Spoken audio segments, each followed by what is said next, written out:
Alright, so Black Thought dropped this track titled Thought vs. Everybody, which is to be released with his album Streams of Thought Volume 3, I believe Cain and Abel. Now, this song came out on July 10th, but it was originally premiered on his Tiny Desk at Home show, which I believe was late March, early April. But seeing as Streams of Thought 3 is to drop this week, I thought it's about time to kind of do a breakdown of these lyrics here. So, let's begin. The song starts off with an intro from Minister Ismail Muhammad while he's introducing Louis Farrakhan. The intro goes, "In just a few moments, we will hear from the most powerful black man in America today. I don't think you heard me, the most powerful black man in the world." This intro is basically just like taken directly from the introduction, but in this intro, you kind of already get a feeling for what this track is going to be if you didn't figure it out from the title of the track. This track is basically Black Thought talking about himself at the level he is currently. He's basically comparing himself to Louis Farrakhan in this statement where he's saying the most powerful black man in the world. It might not be exactly that, but that's what I'm thinking. I don't think he's necessarily saying that he's the most powerful black man in the world. He might be one of the most powerful lyricists in hip-hop. Moving to the actual verse. He has a very long verse. I'm going to do what I did last time and kind of go through a lot of it and then pause, because otherwise you'll just have a long list of things for me to reference to that you won't really remember. Alright, so the verse goes, "Ayo, they ask why I seem so solemn on the throne between three stone columns. Y'all know the name, fucking up the game, no condoms. Everybody goddamn first world problem. The truth is inconvenient as non-believers, fearing DACA dreamers instead of FEMA. Bentley, Benz, or a Beamer, Fiji, Aquafina. We fuck around and be the next Iwo Jima. The tide's rising at the same time like they synchronize. For making art, for making love, for making Hajj. The home is where the hatred lies. They take in lives, but everybody so saved and sanctified. Then they rely upon we the few defiant ones, communicating the higher forms than Viacom. To dialogue before the raw or the riot horn. I wonder on which side of the lines I belong." So first off, they ask why I see him so solemn on a throne between three stone columns. The first impression on that is that he's on a throne because, well, one, it's Thought versus everybody. So Black Thought's alone on this throne. And this throne, again, could be the hip-hop throne. He's kind of alluding to the fact that he is at this top-tier level of lyricist, and he has more than just that. He has a lot of other knowledge that he can provide. And that kind of goes into the secondary meaning of why he seems so solemn. He could be referring to King Solomon, who is kind of like a symbol of wisdom and authority in Christianity, Judaism, and Islam. Apparently he had a throne and he was in a hall of pillars. I don't know if Black Thought's going that deep into it. What I think he's saying is that he's alluding to those three stone columns being the three religions, but he could also just be saying these three stone columns are the three streams of thought. Maybe this is the third and last one. That might be a bit of a stretch. Everybody goddamn first world problem. The truth is inconvenient as non-believers, fearing DACA dreamers instead of FEMA. Bentley, Benz, or Beamer, Fiji, Aquafina. He isn't necessarily saying that he is everybody's first world problem, but he's referring to all these first world problems that we really shouldn't be facing, but because we're technically in a first world, we have to deal with these issues. Like that's why it says the truth is inconvenient as non-believers, fearing DACA dreamers and instead of FEMA.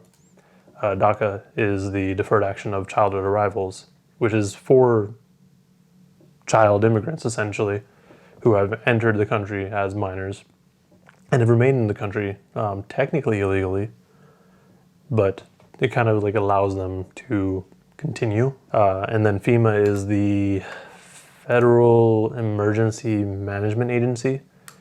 And the reason that he's saying we should be fearing FEMA instead of DACA dreamers is because FEMA is the organization that we should be looking for during times of emergency, but oftentimes they don't necessarily do the best job. Another thing with the DACA Dreamers. Dreamers is from the DREAM Act, which is basically aimed at these young immigrants who are living in the US, basically to help them gain legal status. Moving on, the Bentley, Benz, or Beamer, Fiji, or Aquafina, those are first world problems. It's like, we're in a position where we have to deal, like, damn, do I want a Bentley, or a Benz, or a Beamer? Clearly you wouldn't want a Bentley because the Benz and a Beamer are more affordable cars, but I mean, you do you, I guess. We fuck around and be the next Iwo Jima. Iwo Jima was an island in World War II that was captured by the US. It's a Japanese island.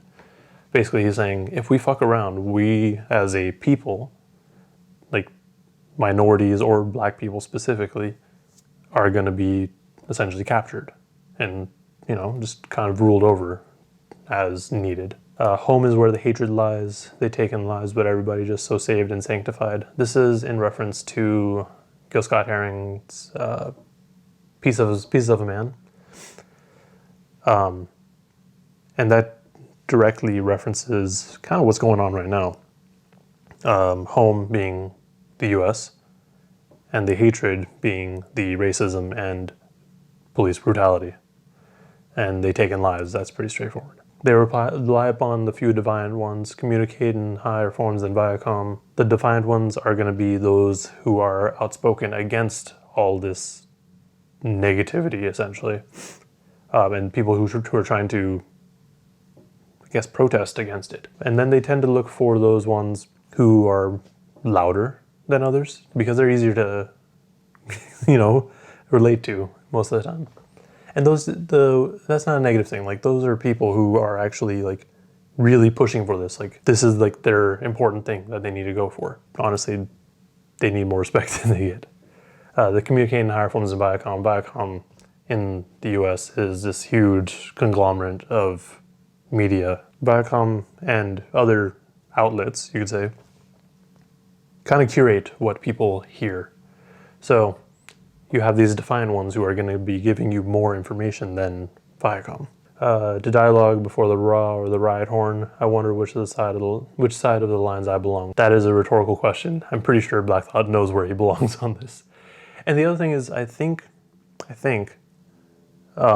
believe the Tonight Show is, I don't know if NBC is part of Viacom or not. So that does make that question a little bit more tricky because Thought's getting paid by NBC. Is he really on the right side there? Moving on though, to the second part of this long verse. Lady Liberty, face full of concealer. I'm half Mastakilla and half you Mastakilla. Latrophobia, that's the fear of the healer. Kaepernick is an activist, y'all in fear of the kneeler. Everything's obtuse, nothing obscene. Another young life was lost on live stream. Another great fell from grace and high esteem. Then the clock struck 13, we in some kind of dream. First, I'm handling first things. Decipher what it means to a planet of earthlings, where the question remains, am I a journal or a journalist? Herbal eternalist. Olympic tournament level genius author affirmative. Though turning back and returning, I'm not concerned with it. The permanent ink paved the way out of the turbulence. My hands against the wall outside a billiards hall. I hear police discussing whether to try and kill us all. I questioned if that mattered. Life is like a tree that falls in the woods, even with iPhone footage to see it fall. Great men chose the paper-made pen or state pen. I'm the fire and pin of a pistol aimed at a playpen. We go from musket to a missile to a revolution. Between heaven and Satan, well, I'm steady creating and try to separate the truth from the lies that they told us. Lady Liberty, face full of concealer. This could be a few things. First, it could be superficial. It could be Lady Liberty is basically covering up her face. One, to either hide who she is, or it's like to make herself appear different. So if you think about it, Lady Liberty could also be considered this whole country. Like, she is kind of the face of the country. So you have people looking like inside, like at us, and we have basically this figure who we are concealing with good things, and we're trying to hide all the negativity. Another thing that it could be is the Statue of Liberty was copper. The concealer could just be all the oxidation over time. Another thing that concealer could be referencing is unfortunately, there are women out there who are abused, and they use concealer to hide what happened to them. So with that, you can kind of think of Lady Liberty as someone, as well, the woman of the state that's just constantly getting abused and concealing everything else. Claustrophobia, that's a fear of the healer. That could really be, there's a lot of things he could be saying with that. Like, he could be referring to the Black community's fear of the healer, which is the fear of doctors and medicine because of all the terrible, inhumane things that have been done in the past. It could also just be referencing all these dummies out there who refuse to wear masks. I mean, especially considering this was written right as this quarantine was happening. I feel like that's kind of more where we're going, but I don't know. Everything's obtuse, nothing obscene. Another young life was lost on live stream. Another grade fell from grace and high in esteem.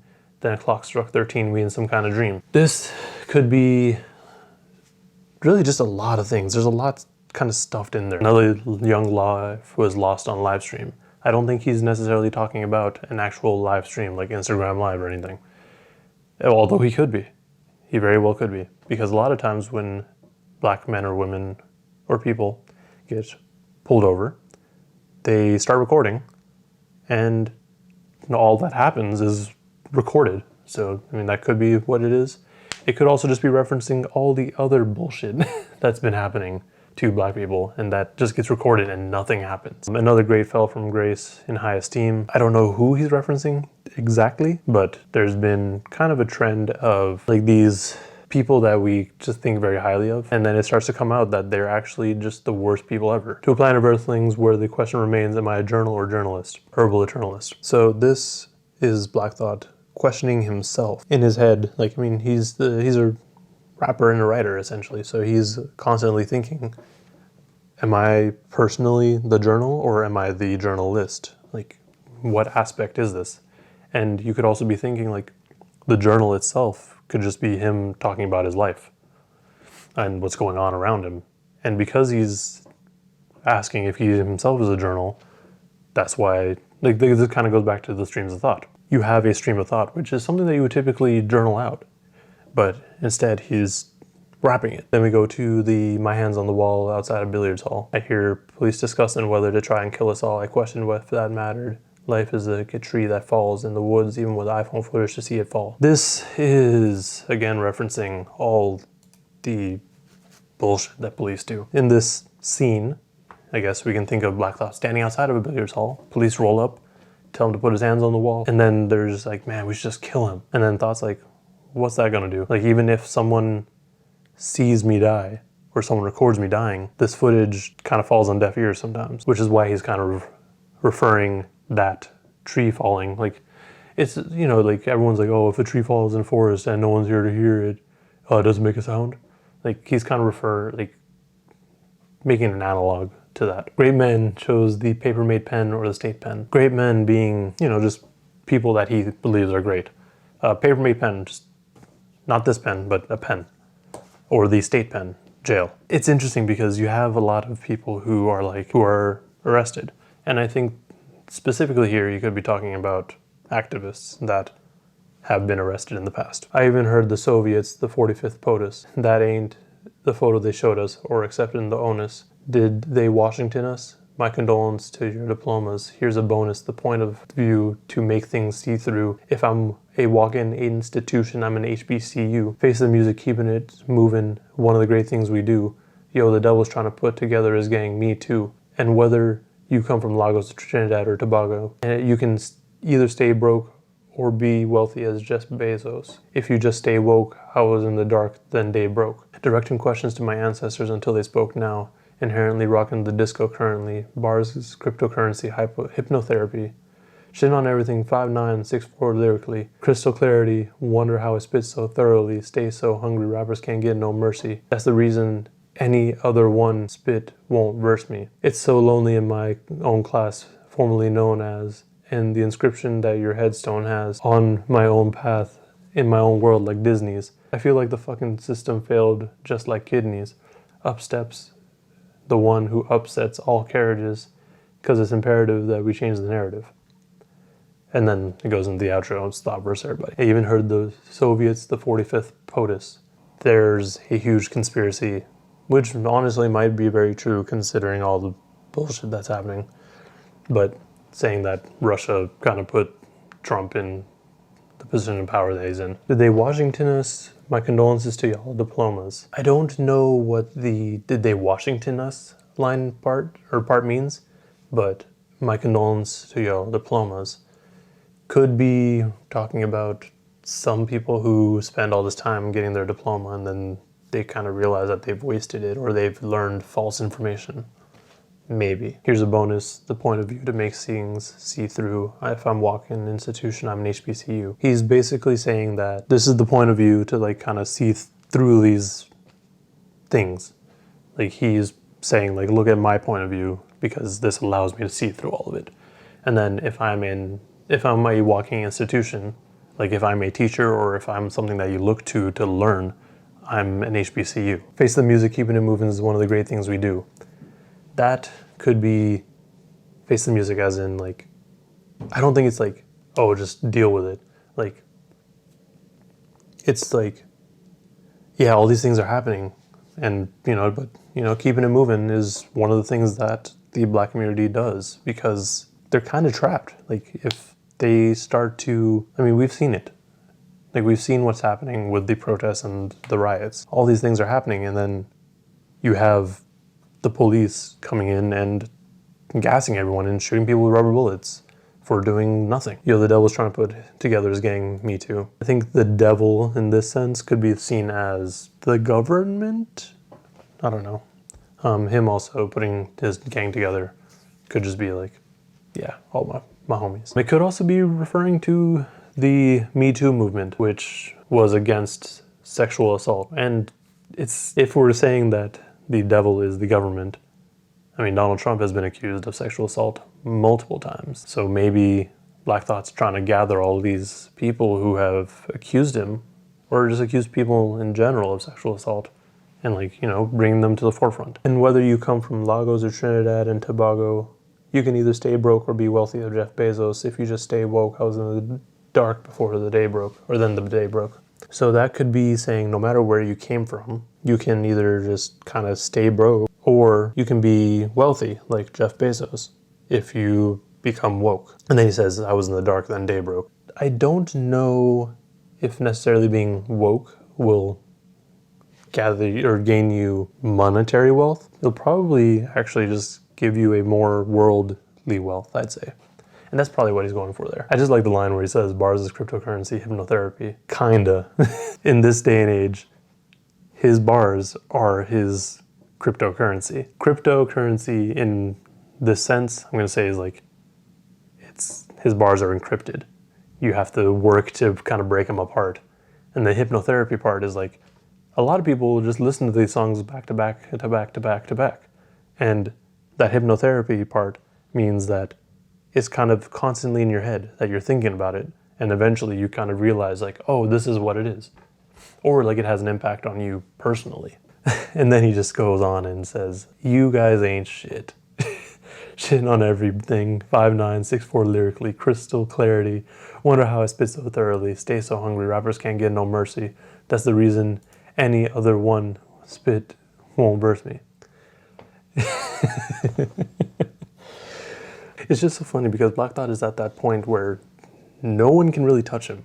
Like he is at the top tier. Stay so hungry, rappers can't get no mercy. He's basically saying, even if I'm on a feature, I am not gonna let up.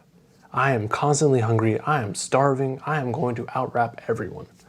And then that's the reason any other one who spit won't verse me. No one wants beef with Black Thought because they will just straight up get murdered. Like, Going up against Black Thought in any sort of beef battle is just a terrible idea, because it's imperative that we change the narrative. This is a huge thing because there's so much bullshit out there that we're seeing on television and seeing on social media that isn't actually what's going on. Specifically, like, let's go with the protest. These protests have been continuing beyond the end of May, beginning of June, but they're not getting any media attention. Why? The reason is because the media doesn't make any money off of these protests. Like, they want to get viewers. Unfortunately, most people in America doesn't want to hear about all these protests. They don't want to hear that there's all these issues. They want issues that are bigger than us, like bigger than something that people can personally change. Like, we want to hear what's going on in other places. We want to hear what's happening with coronavirus. We don't want to hear that we still don't treat black people properly.